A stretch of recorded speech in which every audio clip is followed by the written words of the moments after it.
હવે જુઓ, આમાં જેટલું બી ટેમ્પરેચર સેટિંગ છે બધું અહીંયા પેનલ પર જ છે. આના સિવાય બીજું કોઈ રેગ્યુલેટર કે કોઈ સ્વિચ નથી. બરાબર. આમાં બે ડિપાર્ટમેન્ટ છે, ઉપર વાળો ફ્રીઝર, નીચે વાળો ફ્રીજ. બરાબર.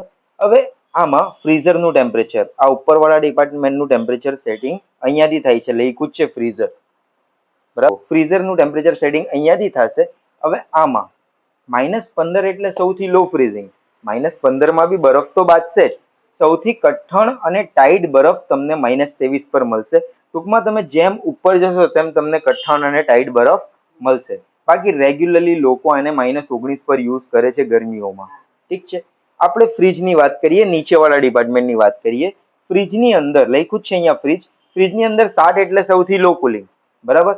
આમાં સૌથી વધારે કુલિંગ તમને 1 પર મળે છે. એટલે ટૂંકમાં આમાં બી એવું છે કે તમે જેમ ઉપર જશો તેમ તમને કુલિંગ વધારે મળશે. બાકી રેગ્યુલરલી લોકો એને 3 પર યુઝ કરે છે. હવે આમાં સેન્ટર વાળું બટન છે ફ્રીઝર ટુ ફ્રીજ કન્વર્ટ કરવા માટે. આ ખાલી ઉપરવાળા ડિપાર્ટમેન્ટને કન્વર્ટ કરવા માટે.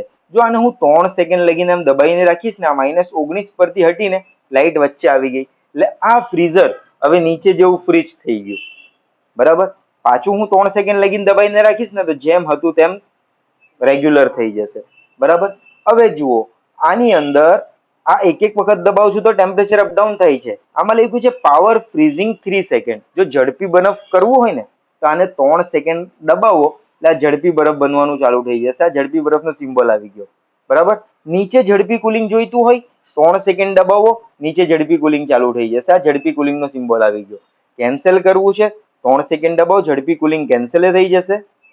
ઝડપી ફ્રીઝિંગ કેન્સલ કરવું છે 3 સેકન્ડ દબાવો, ઝડપી ફ્રીઝિંગ બી કેન્સલ થઈ જશે. બરાબર. બાકી હાલ આ રેગ્યુલર છે. હવે જુઓ, આની અંદર આ આઈસ ક્યુબ બોક્સ આ કોઈ જગ્યા પર ફિક્સ થતું નથી. તમે એને બહાર કાઢીને બી મૂકી શકો છો. અહીંયા પાણીની પોટલીઓ, દૂધની પોટલીઓ, છાશની પોટલીઓ અહીંયા મૂકવાની નહીં. જો તમે અહીંયા મૂકશો, અહીંયા ભેજ લાગશે, પાછળ ડિસ્પ્લે છે, ખરાબ થવાનો ચાન્સ છે. એમ તો નહીં બગડે, પણ નહીં મૂકવાની પોટલીઓને બધું.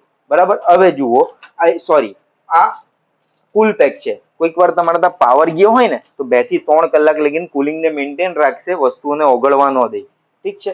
હવે આઈસ ક્યુબ બોક્સ કોઈ જગ્યા પર ફિક્સ થતું નથી. તમે એને બહાર કાઢીને બી મૂકી શકો છો, જરૂર ના હોય તો. મોટી વસ્તુઓ મૂકવી હોય તો બહાર કાઢીને મૂકી શકો છો.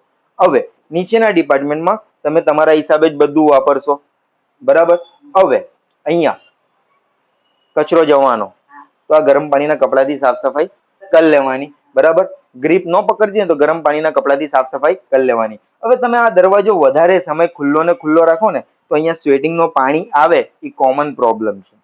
એટલે વરસાદના વાતાવરણમાં શું થાય, તમે જો બોટલ બી બહાર કાઢો તો કેવું સ્વેટિંગનું પાણી ચારે બાજુ આવી જાય છે. તો વરસાદમાં વાતાવરણમાં વધારે થાય. બાકી રેગ્યુલરમાં બી તમે વધારે દરવાજો ખુલ્લો રાખો, અહીંયા સ્વેટિંગનું પાણી આવો, અહીંયા પાણીના ટપકા બાજવા, પછી અહીંયા ઉપર પાણીના ટપકા બાજીને અહીંયા ટપકા બાજી જાય ને પછી એ બરફ થઈ જાય, એ કોમન છે. બરાબર. હવે શરૂઆતમાં તમે એને હાલ ચાલુ કર્યું છે એટલે આની સાઈડો બહુ વધારે ગરમ થાય, શરૂઆતમાં ક્રેક ક્રેક પાણી ટપકવાનું અવાજ આવે, એ બધું કોમન છે. એ રેગ્યુલર થઈ જશે. આ ફ્રીજ મેં 10 ડિગ્રી એમ ધારમાં કર્યું છે. કયા કારણ? જો અહીંયાથી મેં ધારમાં કર્યું છે.